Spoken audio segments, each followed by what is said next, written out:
I support Shell. But there is a caveat to that, and I'd like it to be very clearly recorded. Shell does not support me.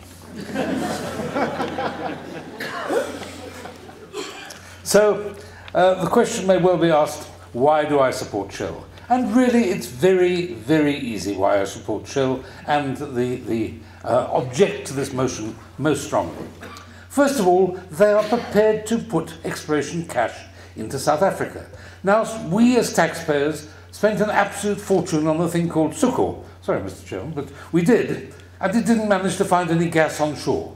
It seems very likely that modern technology has found it, and I think that Shell is to be congratulated on taking the risk of putting money in to try and prove that.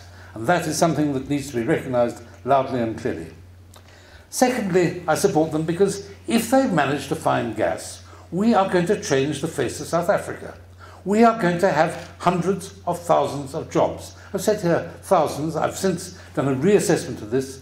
We are going to create jobs on a scale never seen before if they are successful.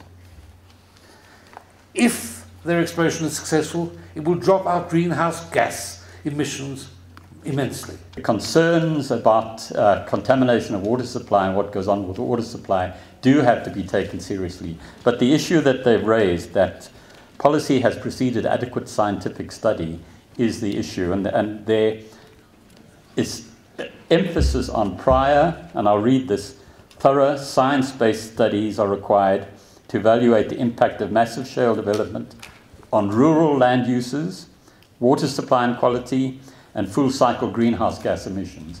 Now, I would agree with those, but I would again say at the end of my speech, there are some of these geophysical aspects that need to be studied and which even Shell will need to know, because they need to know things like the elastic compressibility of the strata and in the target zones and in the aquifers.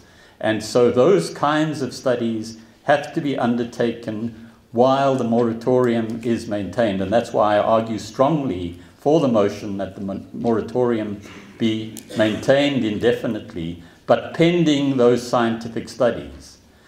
Because I agree with one of the questions that was asked. We need that baseline empirical evidence, and acquiring baseline evidence, certainly in hydrogeology, requires observation over hydrological cycles of several years' duration. This is a conundrum.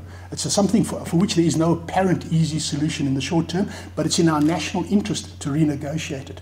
So I think what's going to emerge from this, in fact, is a new social contract. And that new social contract is going to be about the way that large corporations deal with things in South Africa. For example, the way that environmental impact studies are done. At the moment, it's defined by the law, and I would argue that that is a minimum requirement, not the total requirement. So I would argue that successful corporations are going to realize that the landscape is changing, and they're going to realize that they have to do something more. They have to respect the communities. They have to engage in an honest and open way. And the data, the information on which these decisions are made, has to be open, transparent, credible, shared in a respectful way.